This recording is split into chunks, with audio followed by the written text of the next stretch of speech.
अच्छा जी, तो सबसे पहले तो हम अपना प्लानर शेयर करते हैं। हमने आज देखना क्या है। आज हम बेसिक से दो फंक्शंस देखेंगे। बहुत ज़्यादा डिटेल्स में नहीं जाएंगे क्योंकि अभी ये बिल्कुल बिगनिंग है। तो जो लोग एसपीएसएस से बहुत ज़्यादा फेमिलियर नहीं हैं तो उनके लिए थोड़ा सा बेहतर है कि वो इन चीज़ों को अंडरस्टैंड कर सकें बेहतर तरीके से। तो आज हम देखने जा रहे हैं डाटा एंट्री कैसे करनी है, और दूसरा मिसिंग डाटा हैंडलिंग केसेस कैसे होते हैं। हमने लास्ट टाइम क्लास क्लास के अंदर इसको थोड़ा सा हमने टच किया था जब डाटा एंट्री फाइल बना रहे थे। तो अब उसको मैनेज कैसे करना है तो उसके हवाले से थोड़ा सा आज हम सीखेंगे, और कुछ बेसिक से बिल्कुल बेसिक सी चीज़ें आज हम देखेंगे डाटा एंट्री के हवाले से।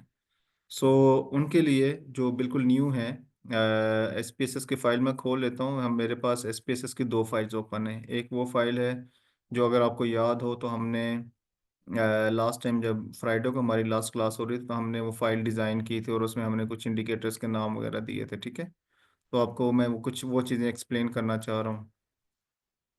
अच्छा, दूसरा है, एक तो ये आ गया हमारे सामने। ठीक है, दूसरा इसको पहले थोड़ा सा एक्सप्लोर कर लेते हैं। इसके बाद मेरे पास दूसरी फाइल है जिसके ऊपर हम कुछ एक्सपेरिमेंट्स करेंगे। ये वही फाइल है हाउस होल्ड सर्वे जिसका क्वेश्चनर आपके साथ शेयर किया गया। इसमें कुछ मैनिपुलेशन है, ऑब्वियसली वो डिटो वो एक्चुअल फाइल तो नहीं है। तो इसमें मैंने कुछ मैनिपुलेशंस माइनर से की हुई हैं। तो ये फाइल तो ऑलरेडी आपके साथ मेरे ख्याल में मैं ग्रुप में शेयर कर चुका हूँ। इसके ऊपर बाद में कुछ मिसिंग के हवाले से देखेंगे। अभी इस पे आते हैं। तो ये एक फाइल हमने बनाई लास्ट क्लास में। अब हम ये देखेंगे कि इसमें हमने डाटा एंट्री कैसे करनी होती है। फॉर एग्जांपल, अगर आपको ऐसा कोई टास्क मिलता है और आप कोई ऐसी असाइनमेंट पे काम कर रहे हैं कि आपने, या आपकी अपनी रिसर्च है और आप उसमें कुछ डाटा की कलेक्शन करके उसको सिस्टम पे लेके आना चाह रहे हैं पेपर वर्क से इसके ऊपर, तो आप कैसे लेके आएंगे। तो उसके लिए ये हमारे वेरिएबल्स डिज़ाइन हो चुके हैं। आई होप कि अब आप इससे ज़रा काफ़ी कंफर्टेबल होंगे होंगे इस स्क्रीन से, इस इंटरफेस से, वेरिएबल व्यू के इंटरफेस से, कि हमने वेरिएबल्स को डिज़ाइन कैसे करना होता है, पुट कैसे करना होता है स्पेसेस के अंदर, और उसमें किस किस चीज़ को हमने कैसे इसमें मैनेज करना होता है। फॉर एग्जांपल, जैसे अगर आप टाइप वाले कॉलम में देखें तो न्यूमेरिक है, डेट है, स्ट्रिंग है, फिर न्यूमेरिक है। फिर न्यूमेरिक में दो तरह के न्यूमेरिक होते हैं। एक वो न्यूमेरिक होता है जैसे मोबाइल नंबर है जिसके ऊपर आप कैलकुलेशंस कर सकते हैं। एक वो न्यूमेरिक होता है जिसको नॉमिनल कहते हैं, जैसे फॉर एग्जांपल डिस्ट्रिक्ट है या जेंडर है, इस तरह के, या मैरिटल स्टेटस। तो ये भी न्यूमेरिक में जाते हैं। तो इसको हम थोड़ा सा आज डाटा व्यू पे चलते हैं। ठीक है, तो अभी सबसे पहली चीज़ जो मैं अभी आपको डाटा व्यू के ऊपर दिखाऊंगा वो ये है, इन दोनों का फ़र्क, नेम और लेबल का फ़र्क क्या है। ठीक है, ये पहली चीज़ मैं आपको वहाँ पे एक्सप्लेन करूँगा। तो जैसे हम डाटा व्यू पे आएंगे, आप मेरा कर्सर देख सकते हैं लेफ़्ट बॉटम पे। आप इसके ऊपर क्लिक कीजिए तो अब आपके पास ये फाइल का एक नया रुख आपके सामने आ जाएगा। ठीक है, एक नई शक्ल आपके सामने आ जाएगी। तो थोड़ा सा मैं एक ओवरव्यू दे दूं। ये बिल्कुल एक्सेल जैसी ही फाइल है। आप इसको स्क्वीज कर सकते हैं, आप इसको एक्सपेंड कर सकते हैं थोड़ा सा। मैंने कहा आपको एक इनिशियल मैं बता दूं। सिमिलरली ये इसको आप चेंज नहीं कर सकते। इसके ये जो रोज हैं ये फ्लेक्सिबल नहीं हैं, just like Excel. But yes, columns are flexible. आप कॉलम्स को जितना एक्सपेंड करना चाहें, जितना आप उसको स्क्वीज करना चाहें, आप कर सकते हैं। इसमें एक फ़र्क और भी है एक्सेल और इसमें, कि इसमें फ़िल्टर्स नहीं अप्लाई होते। ठीक है, जैसे आप उसमें फ़िल्टर्स अप्लाई कर लेते हैं कि आपने यहाँ पे रो को सिलेक्ट किया, फ़िल्टर का बटन दबाया तो फ़िल्टर्स आ गए। इसमें उसका एक अलग सिनेरियो है, उसको हम नेक्स्ट क्लास में डिस्कस करेंगे। तो ये देखिए आपके सामने मैं इसको एक्सपेंड करता जा रहा हूँ। अच्छा, एक चीज़ दूसरा, इफ़ यू नोटिस तो मैंने यहाँ पर बहुत ज़्यादा डिटेल्स नहीं दी। तो मैंने जो आपसे जिक्र किया था पहली दूसरी क्लास के अंदर, प्रेजेंटेशन में भी और एक्चुअल भी, कि जब आप वेरिएबल व्यू के ऊपर नेम के कॉलम के अंदर शॉर्टकट, बिल्कुल शॉर्टेस्ट एब्रीवेशंस देते हैं, या शॉर्टेस्ट नाम के क्वेश्चन के एक क्लू देते हैं। जैसे फॉर एग्जांपल मैंने यहाँ पे क्वेश्चन 14_1 का फ्यूल मेंशन कर दिया। ठीक है, तो अब आप इसको जस्ट 14_1 भी मेंशन कर लें, मिसाल के तौर पे, जस्ट एग्जांपल के तौर पे मैं आपको बता रहा हूँ। ठीक है, तो इसकी जो, ये जो फर्स्ट कॉलम के अंदर जो भी आप मेंशन करेंगे ये आपको रिफ्लेक्ट होगा यहाँ पर डाटा व्यू के अंदर टॉप के ऊपर। आप ये कह लीजिए कि कॉलम का जो नाम की हेडिंग है वो, ये हेडिंग्स वो रिफ्लेक्ट होंगी जो आप यहाँ पर नेम के अंदर मेंशन करेंगे। अच्छा, अब आप कहेंगे ये जो लेबल्स हैं, लेबल्स कहाँ पर रिफ्लेक्ट हो रहे हैं। ठीक है, तो इसका ये डाटा व्यू के अंदर जब आप जाते हैं तो अब आप यहाँ पर किसी भी कॉलम के ऊपर कर्सर लेके आएंगे तो उसका जो लेबल है वो आपको येलो बॉक्स के अंदर दिखेगा। मिसाल के तौर पे मुझे ये नहीं पता, ये तो अभी सिर्फ अगर आप टॉप पे राइट साइड पे देखें तो आपको यहाँ पे पता चल रहा है कि सिर्फ 17 वेरिएबल्स हैं। समटाइम्स आपके पास 300 प्लस वेरिएबल्स होते हैं, समटाइम्स आपके पास 2000 प्लस वेरिएबल्स होते हैं। तो उसमें ये जो नंबर होते हैं ये जस्ट लाइक ट्रैकिंग नंबर होते हैं, ठीक है। और अगर आप ये देखना चाहें कि क्वेश्चन 10E की बैक साइड पे कौन सा क्वेश्चन है, तो आप इसके ऊपर कर्सर लेके आएंगे तो आपको यहाँ पर दूसरे नंबर के अंदर, येलो बॉक्स के अंदर दूसरे नंबर के अंदर आपको अपने क्वेश्चन का पता चल जाएगा। अच्छा, जब आप डाटा के ऊपर काम कर रहे होते हैं ना, being data analyst, being data manager, तो आप सिर्फ इसके ऊपर रिलाई नहीं कर रहे होते हैं। यू ऑलवेज कैरी क्वेश्चन, आपके हाथ में हमेशा क्वेश्चन आपके पास मौजूद होता है। जब आप एनालिसिस की स्टेज पे होते हैं तो आप हार्डवेयर को, हार्ड कॉपी को अपने साथ रखते हैं, तो उसके ऊपर आप बहुत सारे अपने रिमार्क्स भी दे रहे होते हैं और उसके मुताबिक चीज़ों को एनालाइज कर रहे होते हैं। जस्ट इमेजिन कि अगर आपके पास, फॉर एग्जांपल मैं जस्ट एक्सप्लेन करने के हवाले से बता रहा हूँ, अगर आप में हाउस होल्ड वाली एक्चुअल डाटा फाइल के ऊपर हैं और अगर आप डाटा व्यू में हैं तो आपको यहाँ पे पता चल जाएगा टॉप राइट साइड पे कि यहाँ पर 372 वेरिएबल्स हैं, ठीक है। अब 372 वेरिएबल्स में फॉर एग्जांपल आपका मिड ऑफ द डाटाबेस है। अब आपको क्या पता कि ये क्वेश्चन 28C क्या बता रहा है या क्वेश्चन 31B क्या बता रहा है। तो इस सूरत में आप क्या करते हैं, आप अपने कर्सर को इसके ऊपर लेके आते हैं और आपको उसका पूरा लेबल पता चल जाता है, ठीक है। और दूसरा मैंने आपको बताया कि इन प्रैक्टिकल, इन रियल टर्म्स आपके पास अपना क्वेश्चन एयर हार्ड कॉपी में मौजूद होता है। Coming back to this data file. अच्छा, अब इसमें एक चीज़ आपको ये बतानी थी, वेरिएबल्स जो आपको राइट साइड पे टॉप पे पता चल जाता है कि कौन सा वेरिएबल है, ठीक है। फिर दूसरा, जैसे ही आप किसी भी सेल में कहीं पर भी क्लिक करते हैं तो जस्ट लाइक एक्सेल, आपके पास यहाँ पे टॉप राइट साइड पे, सॉरी टॉप लेफ्ट साइड पे फाइल मेन्यू के नीचे आपके पास एक उस सेल की लोकेशन आ जाती है। मिसाल के तौर पे मैं इस फाइल में इस जगह पे, आप मेरा कर्सर देख सकते हैं, एक येलो हाईलाइटेड सेल है जिसका मतलब है कि मैंने भी यहाँ पे क्लिक किया हुआ है।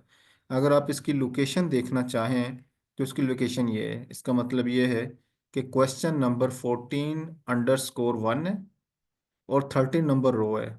और अगर आप इसको वेरीफाई करना चाहें तो आप देख सकते हैं कि मैं इस टाइम यहाँ पे 13 नंबर रो पे हूँ, ठीक है।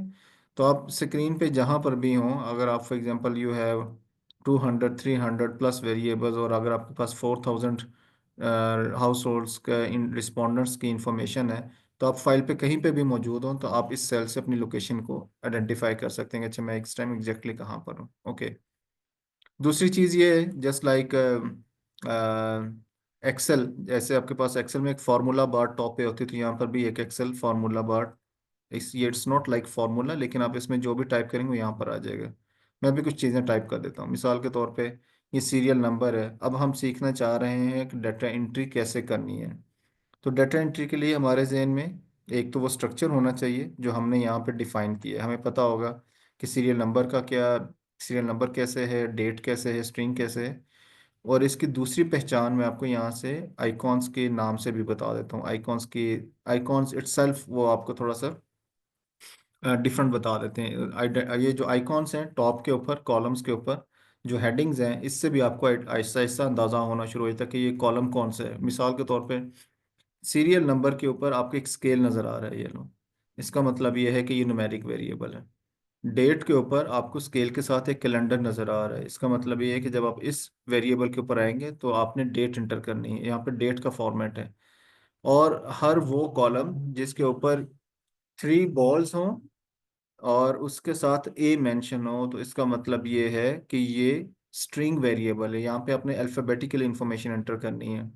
अगेन, अगर मैं इसके ऊपर अपना कर्सर लेके आऊँ तो इस येलो बॉक्स के अंदर तीसरे नंबर पर स्ट्रिंग मेंशन है और आपको ये आइकॉन भी ये बता रहा है कि ये स्ट्रिंग आइकॉन है। अगेन, जहाँ पर आपके पास 3 बॉल्स का एक आइकॉन हो तो वो नॉमिनल वेरिएबल है। नॉमिनल वेरिएबल में आपको अभी इसका बताता हूँ कि इसकी एंट्री कैसे करते हैं। और दूसरे लफ्ज़ों में नॉमिनल भी हो सकता है। नॉमिनल का मतलब ये भी होता है कि उसके बैकएंड पे कोडिंग हुई हुई है। वो भी अभी हम इसको डेमो भी कर लेंगे। तो सिमिलरली आप जैसे जैसे मूव करते जाएंगे आपको चीज़ें समझ में आना शुरू होंगी। अच्छा, एक एक आइकॉन आपके पास यहाँ पर नहीं है जो आपको पता होना चाहिए। फॉर एग्जांपल, अच्छा वैसे तो और भी बहुत सारे हो सकते हैं। जस्ट एग्जांपल के तौर पे अगर मैं यहाँ पर जाके टाइप में जाके डेट का आइकॉन बदल लूँ और मैं उसका लुक देखना चाहूँ कि वो कैसा दिखता है। फॉर एग्जांपल मैं डॉलर पे ले आता हूँ मिसाल के तौर पे, और मैं यहाँ से कोई पिक कर लेता हूँ। तो मैं अब इसका साइन देखना चाहूँगा कि डॉलर का साइन कैसा दिखता है डाटा व्यू में जाके। और अगर मैं इसको सेव कर लूँ तो मेरे ख्याल में इसमें कोई फ़र्क नहीं पड़ा, एज इट इज़ स्केल ही है। वाई?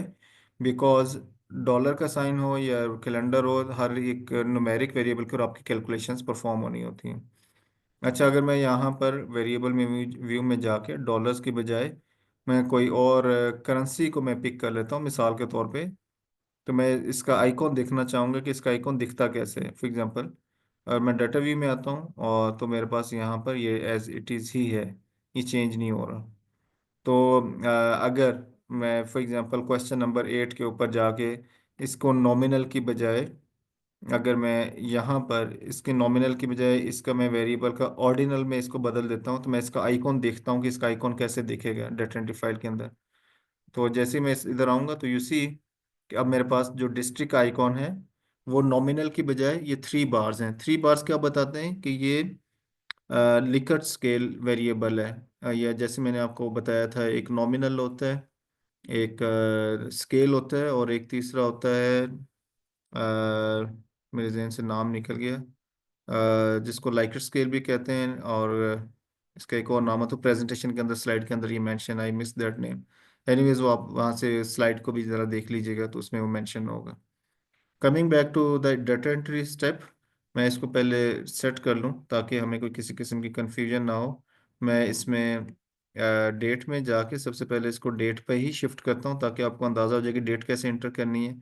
और बाकी मैं इसको ऑर्डिनल की बजाय नॉमिनल, हाँ जी, ऑर्डिनल, मैं ऑर्डिनल मुझे नहीं याद आ रहा था, तो ये बेसिकली नॉमिनल पे मैंने इसको दोबारा से शिफ्ट कर दिया। Okay, so data entry, we start with this serial number. Let's assume कि आपके पास एक क्वेश्चन है और आपने इसकी डाटा एंट्री स्टार्ट करनी है। तो क्वेश्चन कहाँ से शुरू होता है? Let me open the database first. Demo file यहाँ पे डेटाबेस पड़ी होगी, यस, ये वाला है। तो ये आप देखिए कि यहाँ पर हमारे पास सबसे पहला सीरियल नंबर है। इसको भी हम साथ साथ लेके चलते हैं ताकि आपको थोड़ा सा क्लैरिटी हो जाए कि मैं क्या बात कर रहा हूँ। तो सीरियल नंबर के ऊपर आप कोई ना कोई सीरियल नंबर इसका मेंशन करेंगे। कितने हाउस होल्ड्स हैं, 300, 500 या 3000 या 5000, उसके मुताबिक आप इसकी डाटा एंट्री करेंगे। आई थिंक कोई मैसेज आया हुआ है, लेट मी चेक, कोई चैट है या मुझे लग रहा है कि कोई मैसेज है हमारे पास। ऑर्डिनल, और yes, thank you. Okay, so यहाँ पर हमारे पास ऑर्डिनल है, not, yes, this one. So we start with this serial number 1, 2, 3, 4, 5। आपने नोटिस किया होगा कि मैंने जस्ट एक सीरियल नंबर इंटर किया तो आगे जितने भी वेरिएबल्स हैं उसमें मैंने भी कुछ एंट्री नहीं की, लेकिन किसी एक नंबर के इंटर करने से आगे वाले तमाम वेरिएबल्स के अंदर डॉट्स आ गए हैं।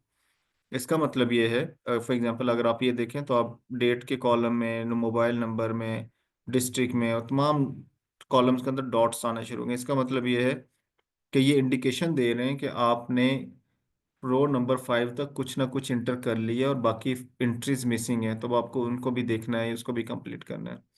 सो सीरियल नंबर 1 आ गया। फिर हमने, हमारा क्वेश्चन क्या था जी कि डेट ऑफ इंटरव्यू, आपने जब ये रिस्पोंडेंट से जाके क्वेश्चन फिल किया तो उसकी डेट क्या थी, तो आप यहाँ पर डेट मेंशन करेंगे। अब मैं इसके ऊपर क्लिक कर रहा हूँ तो मुझे कुछ क्लू नहीं मिल रहा कि मैंने इसको कैसे इंटर करना है, ठीक है। तो आप क्या करेंगे, आप इसमें सबसे पहले डे मेंशन करेंगे। वाई?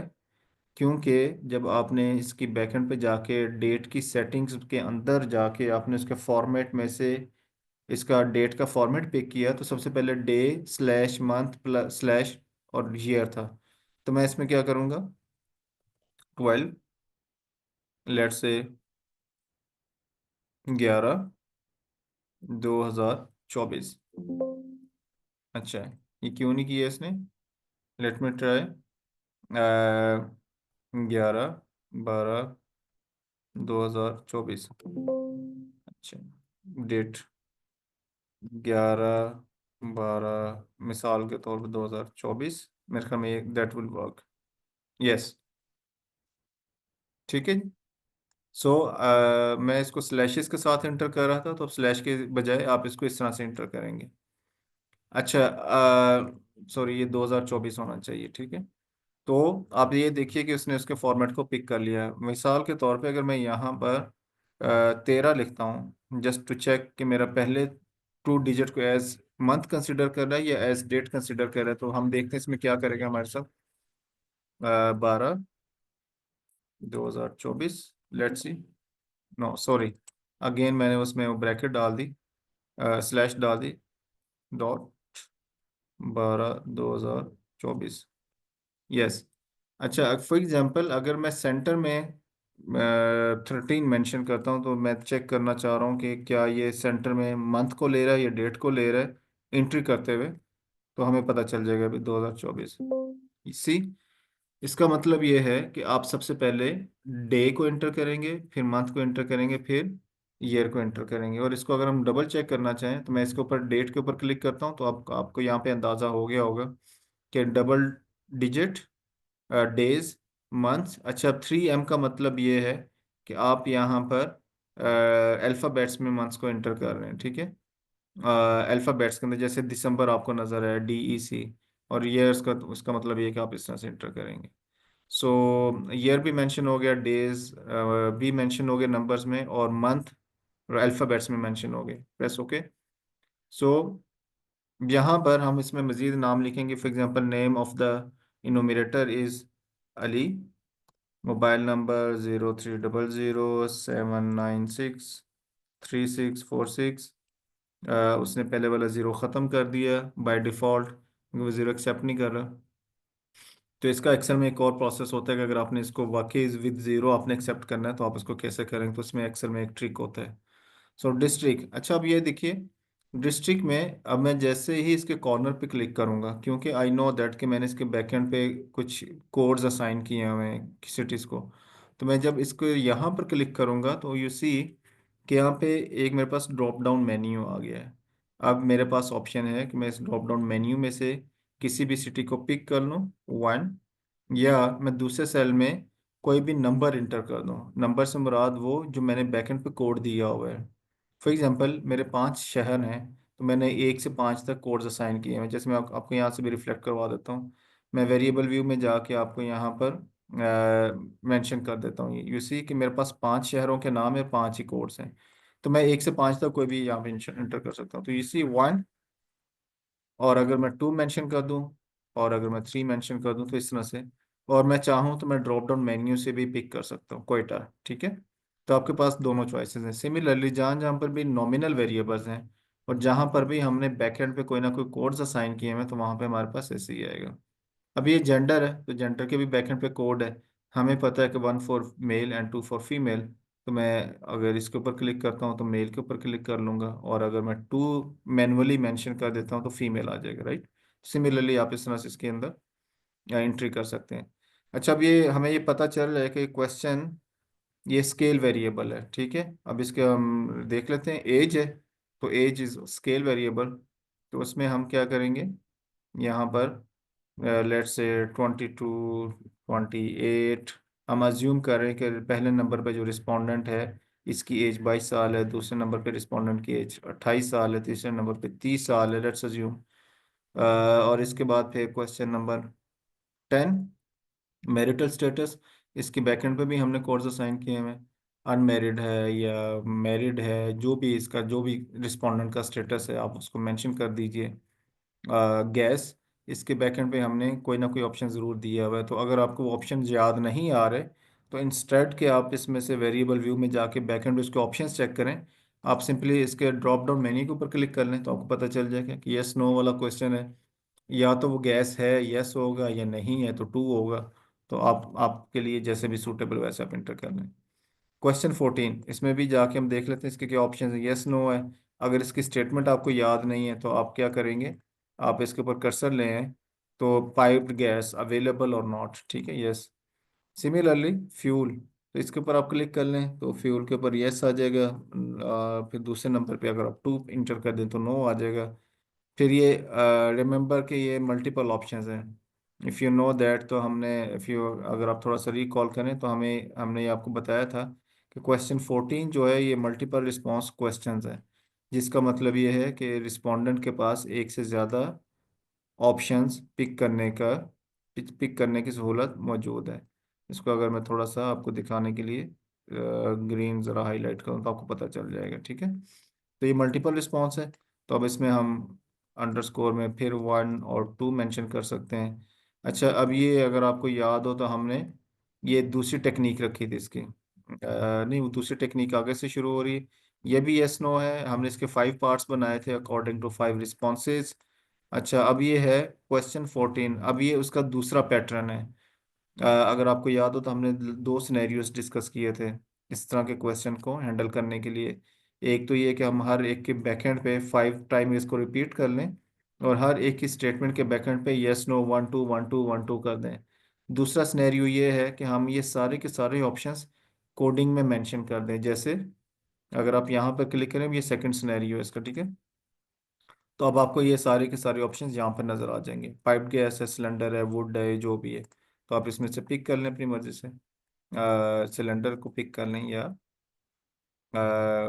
केरोसिन ऑयल, जो भी आपको सूट करता है। सिमिलरली, अच्छा, अब ये हमारी एक बेसिक डाटा एंट्री होगी, ठीक है। 17 वेरिएबल्स का हमारा एक डेमो था तो हमने कर लिया।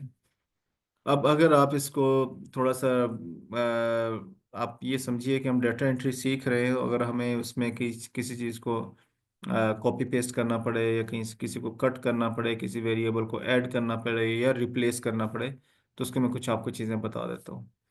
फॉर एग्जांपल, आप यहाँ पर इस लाइन को कॉपी पेस्ट करना चाह रहे हैं, तो आप सिंपली क्या करेंगे, इस पूरी रो को सिलेक्ट कर लेंगे।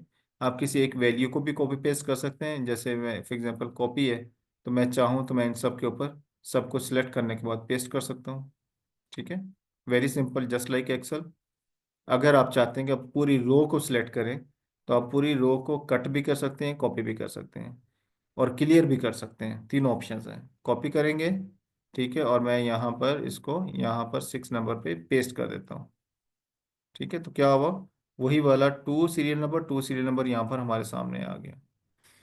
अच्छा, अगर आप कट करते हैं तो क्या होता है, कट करके देख लेते हैं। कट करेंगे तो यू सी कि वो सीरियल नंबर 2 वहाँ से उड़ गया, अब इधर आ जाएगा।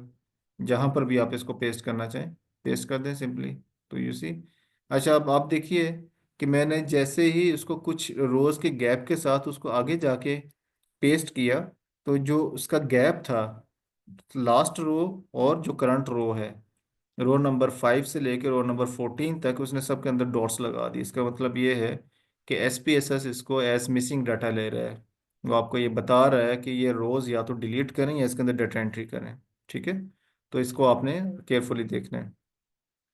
अच्छा, अगर आप इनको डिलीट करना चाहें तो 2 ऑप्शंस हैं। एक तो ये कि आप राइट क्लिक करके क्लियर कर लें। दूसरा ऑप्शन ये है कि आप यहाँ से एडिट में जाएं और यहाँ पर जाके क्लियर का एक ऑप्शन है, डिलीट, आप यहाँ से डिलीट कर सकते हैं। दोनों ऑप्शंस हैं। अच्छा, अगर आपको वेरिएबल इंसर्ट करना चाह रहे हैं, यहाँ पर केस को इंसर्ट करना चाह रहे हैं या वेरिएबल को इंसर्ट करना चाह रहे हैं, तो मैं वो भी आपको एक्सप्लेन कर देता हूँ। आप किसी भी रो के ऊपर जाकर उसके ऊपर राइट क्लिक करेंगे और इंसर्ट का ऑप्शन, यहाँ पे इंसर्ट केस का, इसके ऊपर क्लिक करेंगे तो आपके पास वो उससे ऊपर एक रो क्रिएट हो जाएगी। फॉर एग्जांपल, अगर मैं इसको मेन्यू के मुताबिक देखना चाहूँ कि इंसर्ट कैसे करना है, तो मैं 7 के ऊपर क्लिक कर रहा हूँ और मैं एडिट मेन्यू में जाता हूँ। तो यू सी कि आपके पास यहाँ पे इंसर्ट वेरिएबल और इंसर्ट केस दोनों के ऑप्शंस मौजूद हैं। इंसर्ट केस के ऊपर क्लिक कर लीजिए, तो दोनों तरीकों से, थ्रू मेन्यू और थ्रू राइट क्लिक, दोनों तरीकों से इंसर्ट का ऑप्शन आपको पता चल गया है। ओके, सो मूविंग फॉरवर्ड, अगर आप कोई वेरिएबल ऐड करना चाह रहे हैं तो ऐड करने का क्या तरीका कार होता है। अगर आप डाटा व्यू के ऊपर होते हुए अ, जी, ये मेरी स्क्रीन आपको नज़र नहीं आ रही जवाद, मुझे बताइएगा जवाब, मेरी स्क्रीन नज़र नहीं आ रही आपको। जी सर, नज़र आ रही है। अच्छा, फिर आई थिंक शायद आपकी कोई मे बी कनेक्टिविटी में कोई इशू हो, ज़रा रीज्वाइन कर लें, रीज्वाइन करके फिर बताइएगा। Okay, continue. ओके, सो मैं क्या बता रहा था, अच्छा, अगर आप किसी वेरिएबल को इंसर्ट करना चाह रहे हैं, मिसाल के तौर पे आपको लगता है कि आपका क्वेश्चन नंबर, ओके, सो अगर आपको लगता है कि आपका क्वेश्चन नंबर 9 मिसिंग है, तो अब आपके पास दो ऑप्शंस हैं। पहला ऑप्शन, अगर आप, मैं इंसर्ट वेरिएबल की बात कर रहा हूँ, हमने इंसर्ट केसेस को देख लिया यहाँ पर, अब इंसर्ट वेरिएबल्स की बात हो रही है। तो आप क्या करेंगे, आप जहाँ पर क्वेश्चन 9 को इंटर करना चाह रहे हैं उस कॉलम पे क्लिक करें। तो जैसे आप इंसर्ट वेरिएबल के ऊपर क्लिक करेंगे तो आपके लिए कॉलम क्रिएट हो जाएगा, एक ऑप्शन। हम दोनों करके देख लेते हैं, ठीक है। पहला तरीका ये है कि आप डाटा व्यू के ऊपर होते हुए ही जहाँ पे आप डाटा एंट्री कर रहे हैं यहीं से इंटर वेरिएबल प्रेस कर दें, ठीक है। तो क्या हुआ, एक नया वेरिएबल क्रिएट हो गया। बट यू नोटिस दैट कि ये वेरिएबल आपको कुछ नहीं बता रहा, क्योंकि इसको आपने भी ठीक करना है। ये वेरिएबल जस्ट उसने आपको एक कॉलम क्रिएट करके दी है। एक्सेल की तरह इसमें थोड़ा सा फ़र्क है। एक्सेल में ये है कि आप कितने भी कॉलम्स ऐड कर लें वो ब्लैंक कॉलम्स होंगे, लेकिन एसपीएसएस ब्लैंक एक्सेप्ट नहीं करता।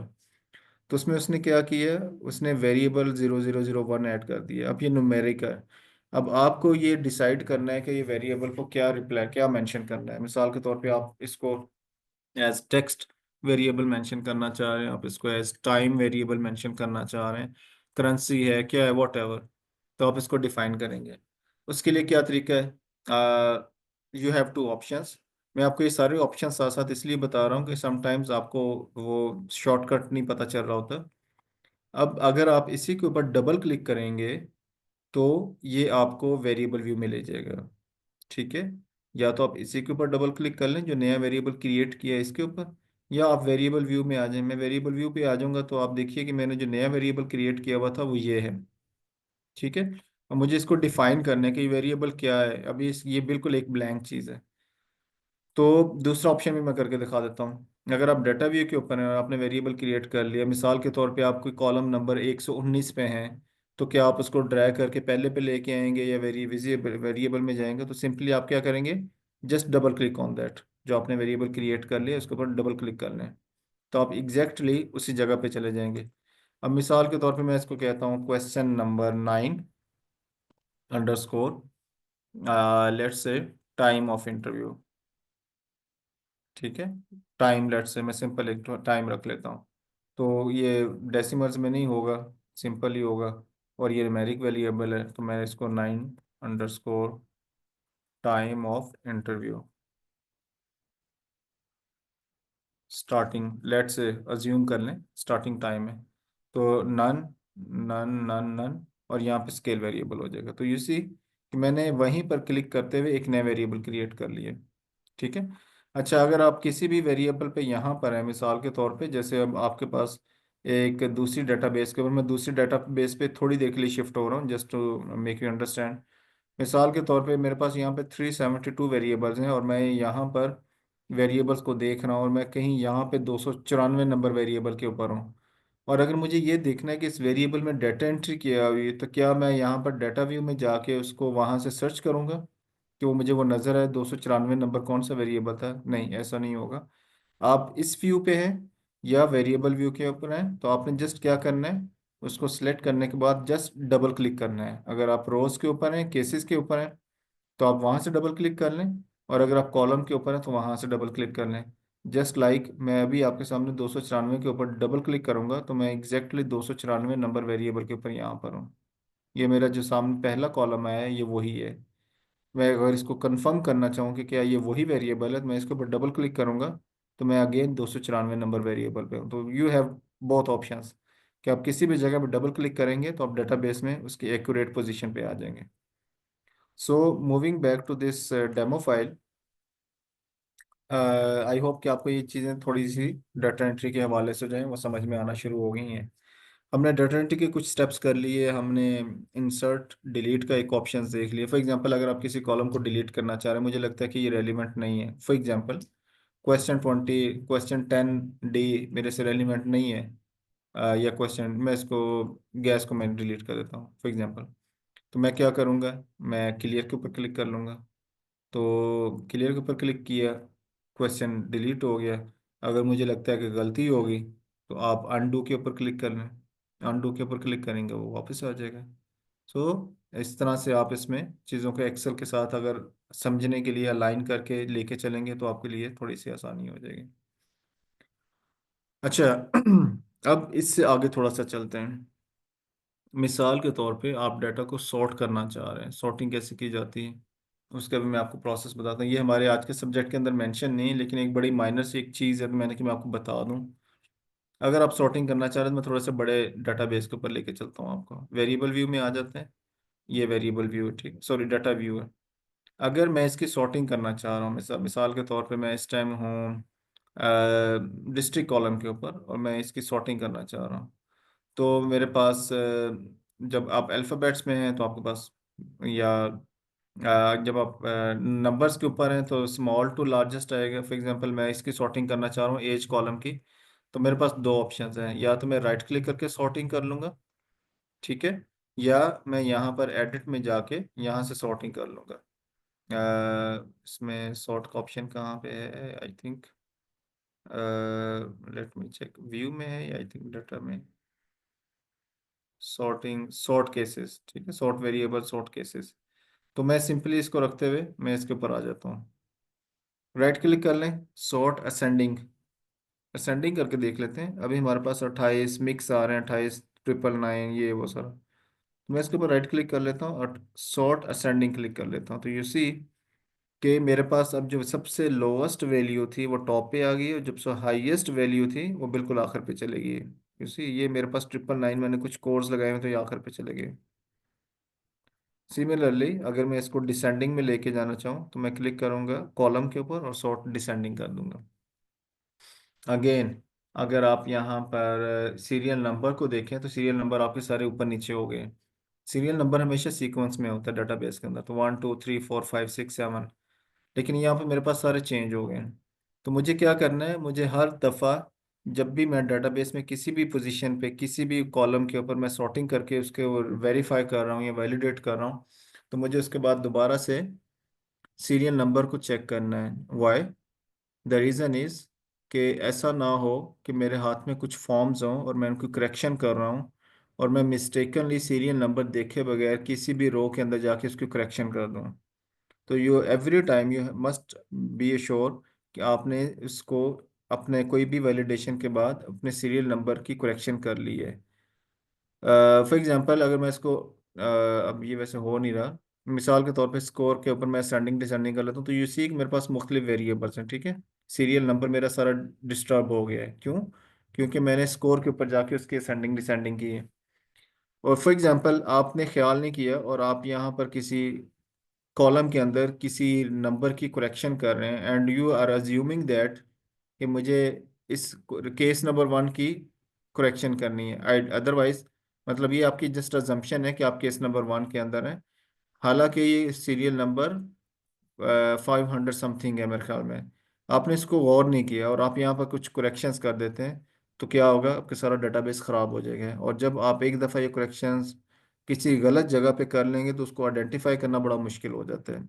उसका एक मैकेनिज्म है, वो आगे हम जाके किसी क्लास में वो पढ़ेंगे सारा कि आपने कंपेयर कैसे करना, तो उसमें पता तो चल जाता है, लेकिन इट इज़ वेरी डिफ़िकल्ट कि आप एक दो चार जो मिस्टेक्स आपने ठीक की हैं उसको दोबारा से रेक्टिफाई कर सकें, करेक्शन कर चेक कर सकें और उसको वैलिडेट कर सकें। सो दैट्स द पॉइंट कि आप हर दफ़ा उसको सीरियल नंबर को करेक्ट कर दें। अगेन सॉर्ट असेंडिंग में मैं क्लिक करूंगा, मेरा सीरियल नंबर बिल्कुल ठीक है, अब मेरा डाटा सेट बिल्कुल ठीक है।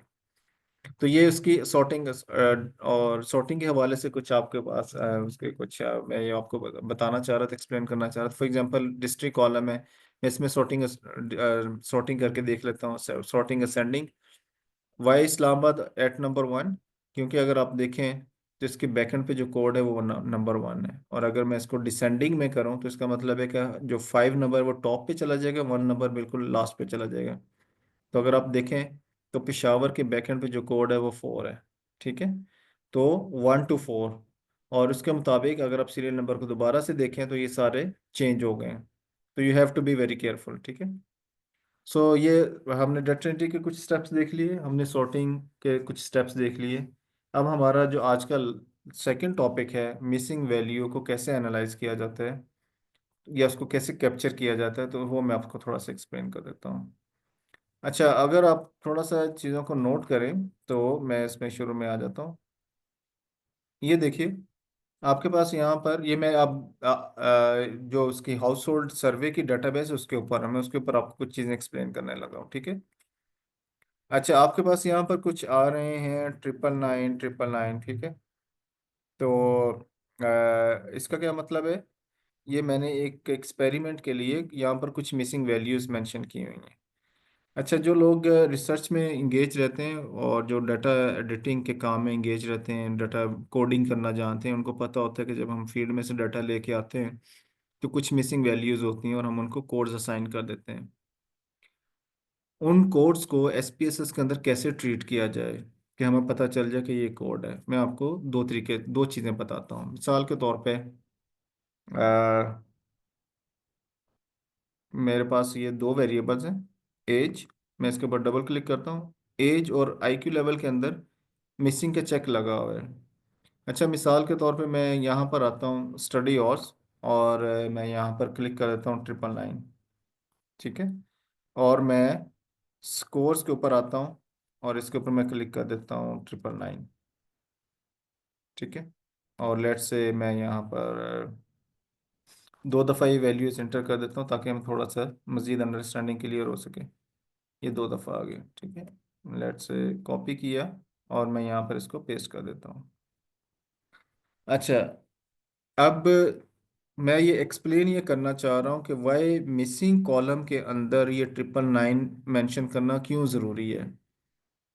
ये इसलिए ज़रूरी है कि अगर आप कोई भी वैल्यू यहाँ पर मिसिंग कॉलम के अंदर नहीं मेंशन करेंगे और अगर आप डाटा एंट्री के अंदर वो 999 मेंशन कर भी देंगे तो एसपीएसएस उसको एज नंबर कंसिडर करेगा, उसको मिसिंग वैल्यू कंसिडर नहीं करेगा। एसपीएसएस डज नॉट नो कि आपने 999 कोड रखा हुआ है। एसपीएसएस के लिए तो हर नंबर एक नंबर है, ठीक है।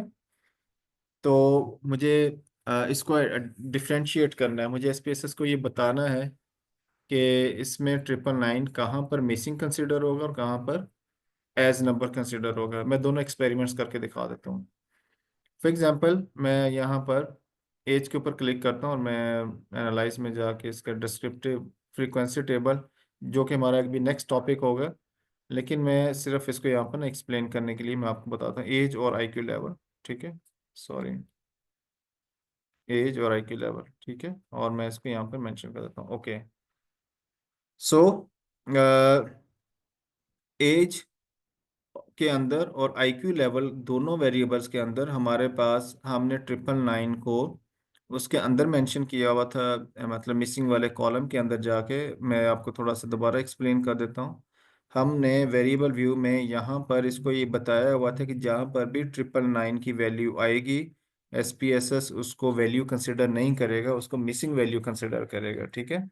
और जब हमने इसकी रिपोर्ट जनरेट की, सॉरी यहाँ पर, तो आप ये देखिए कि उसने हमें जो इसकी समरी बताई, टोटल सैंपल साइज इस डाटाबेस का 500 है। जो हमारे पास डाटाबेस है जिसके ऊपर हम एक्सपेरिमेंट्स कर रहे हैं हाउस होल्ड सर्वे वाले, वो 500 है। तो उसमें उसने इसको क्लियरली बता दिया है कि इसमें 496 एक्चुअल वैल्यूज हैं और चार वैल्यूज मिसिंग है। जो मिसिंग वैल्यू है एसपीएसएस नोज कि ये 999 के साथ मेंशन की गई हैं, 999 को वो मिसिंग वैल्यू कंसिडर कर रहे हैं।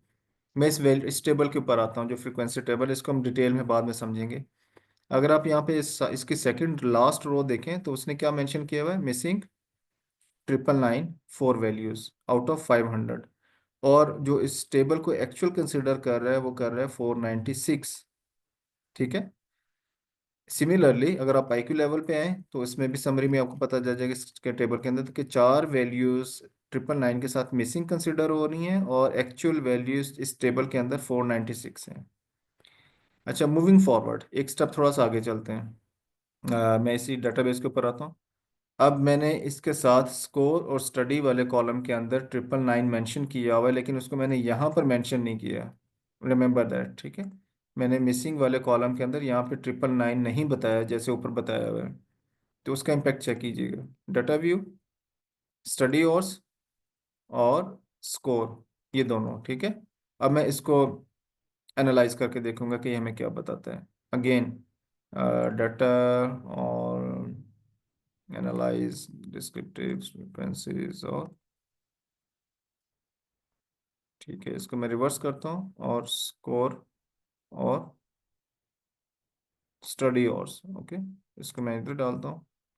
ओके, तो अब आप देखिए कि उसने स्कोर वाले कॉलम के अंदर, और इससे पहले स्टैटिस्टिक्स में भी देख लें, उसने दोनों क्वेश्चंस के अंदर 999 को मिसिंग कंसिडर नहीं किया, हालांकि हमने 999 अपने डाटा के मुताबिक, प्रोटोकॉल्स के मुताबिक मिसिंग रखा हुआ है।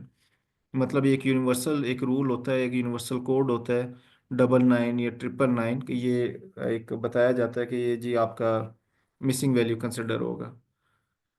तो एसपीएसएस को हमने नहीं बताया, तो उसने भी इसको कंसिडर नहीं किया। मैं थोड़ा सा नीचे आता हूँ, स्कोर के ऊपर आइए, तो आप ये देखेंगे आखिर में आके कि यहाँ पर आपके पास जो टेबल के एंड है, यहाँ पर उसने 999 के 3 नंबर्स को कैप्चर किया है और एज वैल्यू कैप्चर किया है, और 500 उसने हमें टोटल बताया है। Similarly number of study hours, इसमें भी उसने हमें यही बताया कि टोटल वैल्यूज 500 है, जबकि 999 की वैल्यू भी उसने as number, as value consider किया है, उसने 999 को यहाँ पे मिसिंग वैल्यू कंसिडर नहीं किया। तो अगर हम इन दोनों टेबल्स को कंपेयर करें, इस टेबल को और ऊपर वाले टेबल को, तो यहाँ पर 999 वो मिसिंग वैल्यू ले रहा है। इसका मतलब है कि जब ये हम इसका एनालिसिस करेंगे इस वेरिएबल का स्पेसिफिकली, तो उसमें हमें जो रिजल्ट जनरेट करके देगा वो 500 केसेस का रिजल्ट नहीं जनरेट करके देगा, वो 496 का रिजल्ट जनरेट करके देगा। इसका मतलब ये है। तो आई होप कि आपको ये मिसिंग वैल्यू का कॉन्सेप्ट समझ में आ गया होगा, ये क्यों मेंशन की जाती हैं जब हम वेरिएबल डिफाइन कर रहे होते हैं, जब लार्ज स्केल सर्विस कंडक्ट हो रहे थे, जैसे फॉर एग्जांपल अब गवर्नमेंट के लेवल के सर्वेज होते हैं, मिक्स टाइप या डीएचएस, डेमोग्राफिक हेल्थ सर्वे, ये इस तरह के लार्ज स्केल सर्वेज होते हैं नेशनल लेवल पे, तो उसमें इन चीज़ों के बड़ा ख्याल रखा जाता है, उसमें इनकी बाकायदा कोडिंग की जाती है, और ये एक पूरा एक मैकेनिज्म होता है कि मिसिंग को आइडेंटिफाई किया जाता है, उनको बताया जाता है, टीम्स को भी, डाटा एंट्री ऑपरेटर्स को भी, जो फील्ड में लोग हैं उनको भी बताया जाता है कि अपने हाउ टू हैंडल दैट। तो इस तरह से इसको मैनेज किया जाता है। I hope you got the idea, और अब आपको इसके हवाले से क्लैरिटी हो गई होगी। सो हमारा आज के जो टॉपिक्स है वो कवर हो चुके हैं। If you have any question जो आज हमने पढ़ा उसके हवाले से, तो आप पूछ सकते हैं, आप डिस्कस कर सकते हैं। मैं इसको स्टॉप कर देता हूँ फाइल, और मैं सबसे पहले रिकॉर्डिंग को स्टॉप कर देता हूँ।